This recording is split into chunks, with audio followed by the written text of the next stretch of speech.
Siapa yang tidak kenal dengan Syekh Abdul Qadir Jailani? Beliau adalah seorang waliullah yang namanya harum sampai sekarang.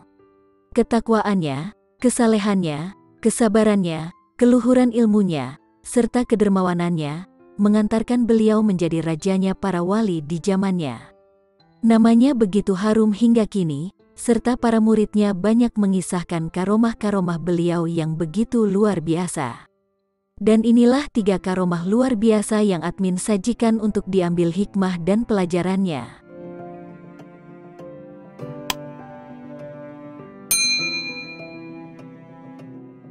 1. Menghidupkan tulang ayam. Pada suatu ketika ada seorang ibu bersama dengan putranya Sowan, bertamu kepada Syekh Abdul Qadir. Tujuannya adalah supaya anaknya dididik agar mampu mengikuti amal-amalan orang saleh.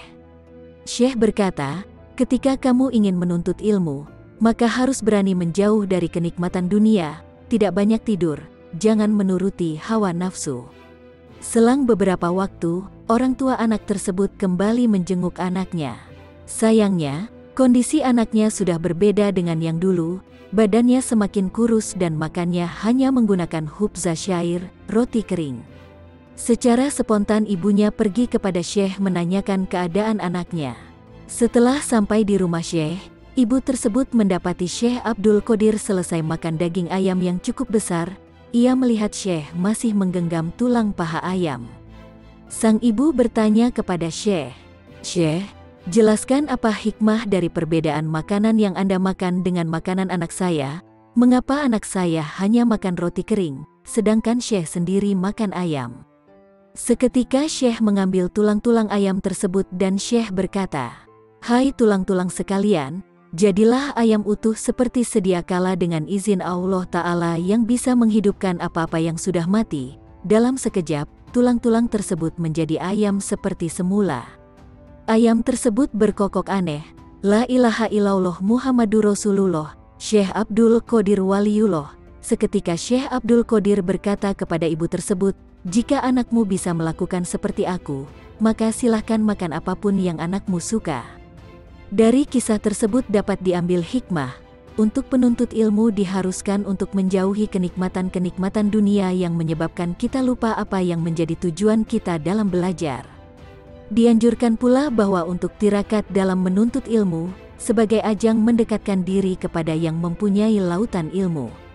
Syekh Abdul Qadir melalui ceritanya ini memberi pelajaran kepada kita agar seorang pelajar berusaha untuk menjauhi kenikmatan dunia yang dapat mengganggu proses belajar.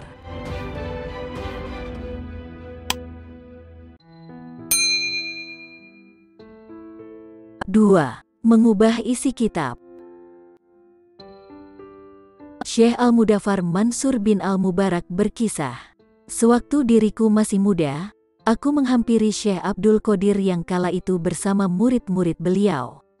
Aku membawa kitab yang memuat ilmu filsafat dan ilmu ruhaniyah, alam jin. Tanpa terlebih dahulu melihat isi kitab yang aku bawa, Syekh Abdul Qadir menyindirku. 'Kawan terburuk adalah kitabmu itu. Berdiri dan hapuslah kitab itu.' Ketika hendak berdiri aku berpikir untuk meletakkan kitab itu dan takkan membawanya lagi di hadapan beliau. Aku masih enggan menghapus kitab ini karena aku menyukainya. Ada beberapa masalah dan hukum-hukum dalam kitab itu serasi dengan pikiranku.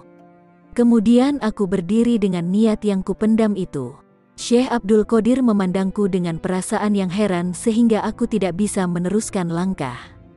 Diriku terpaku sejenak. "Berikan kitab itu padaku," pinta beliau. Aku menyerahkan kitab itu pada beliau. Ketika aku membuka kitabku itu, ternyata isinya telah terhapus dan tinggal lembaran-lembaran putih tanpa huruf. Akhirnya aku berikan kitab itu kepada beliau. Kemudian beliau membuka lagi kitab itu lembar demi lembar. Beliau berkata pelan, "Ini adalah kitab Fudailul Quran, karya Syekh Muhammad bin Aduraisi." Seketika itu pula kitabku tadi isinya berubah menjadi kitab Fudailul Quran karya Syekh Muhammad bin Aduraisi. Beliau mengembalikan kitab itu kepadaku seraya berpesan, "Kamu mesti bertobat lantaran lisanmu mengucapkan sesuatu yang berbeda dengan isi hatimu." Aku menjawab, "Baiklah guru." Aku melangkah pergi dan sejak saat itu, ilmu filsafat dan ruhaniyah terhapus dari pikiranku seolah tak pernah mampir dalam otakku.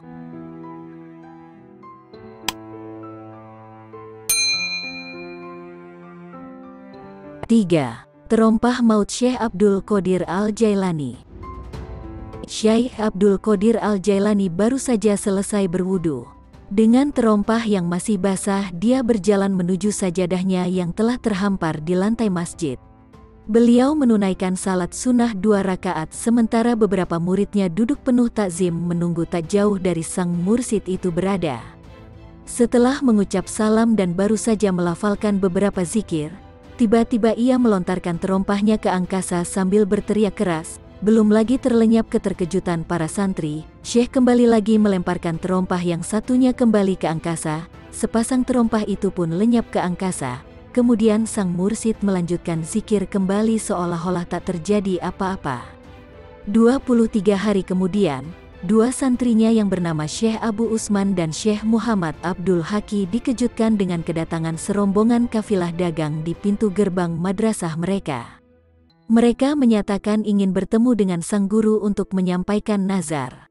Syekh Abu Usman pun menghadap Syekh Abdul Qadir Al-Jilani menyampaikan pesan tamunya. Dengan tenang Syekh mengatakan pada Abu Usman agar menerima apa yang akan diberikan tamunya. Kafilah tersebut memberikan hadiah terdiri atas perhiasan emas dan pakaian dari sutera, serta sepasang terompah tua yang sangat dikenal oleh kedua murid Syekh Abdul Qadir sebagai terompah gurunya. "Bagaimana terompah guru kami berada di tangan kalian?" tanya keduanya terheran-heran. Pemimpin kafilah itu pun berkisah. Pada 3 Safar 555 Hijriah, mereka dihadang gerombolan perampok di sebuah gurun pasir di luar Jazirah Arab. Karena ketakutan, semua anggota-anggota melarikan diri meninggalkan sebagian barang dagangan mereka. Namun tiba-tiba mereka berhenti, karena di depan mereka mulut jurang menganga lebar. Sementara gerombolan perampok semakin mendekat sambil sorak-sorai, mereka mengejar anggota kafilah yang membawa lari sisa-sisa dagangan. Apa boleh buat, anggota kafilah itu pun pasrah. Di tengah ketakutan yang mencekam, pemimpin kafilah itu berdoa, "Ya Allah, dengan berkah Syekh Abdul Qadir Al-Jilani, selamatkanlah kami. Jika selamat kami bernazar, kami akan memberikan hadiah pada beliau." Ajaib, tiba-tiba sorak-sorai para perampok itu berhenti, berganti dengan teriakan histeris ketakutan. Dan sesaat kemudian sepi, hening. Tak lama setelah itu kepala perampok mendatangi kafilah dagang dengan wajah ketakutan. Katanya dengan suara gemetar terbata-bata, "Saudaraku, ikutlah denganku, ambillah kembali barang-barang kalian yang kami rampok, dan tolong ampuni kami." Para anggota kafilah terheran-heran dan saling berpandangan. Dengan takut, mereka mengikuti si perampok sampai di tempat semula mereka meninggalkan barang dagangan. Mereka menyaksikan pemandangan yang lebih aneh lagi. 2 orang tetua mereka tewas dengan kepala luka parah. Di sebelah masing-masing tergeletak sebuah terompah yang masih basah, sementara sebagian anggota perampok terduduk lemas dengan wajah ketakutan. Menurut salah seorang perampok, ketika mereka tengah berpesta pora, tiba-tiba sebuah terompah melesat dan menghantam salah seorang kepala perampok. Belum hilang keterkejutan mereka, tiba-tiba sebuah terompah lagi melesat dan menghantam kepala pemimpin perampok lainnya, keduanya tewas seketika. Melesatnya terompah itu diiringi dengan teriakan yang keras, yang membuat lutut kami gemetar dan terduduk lemas.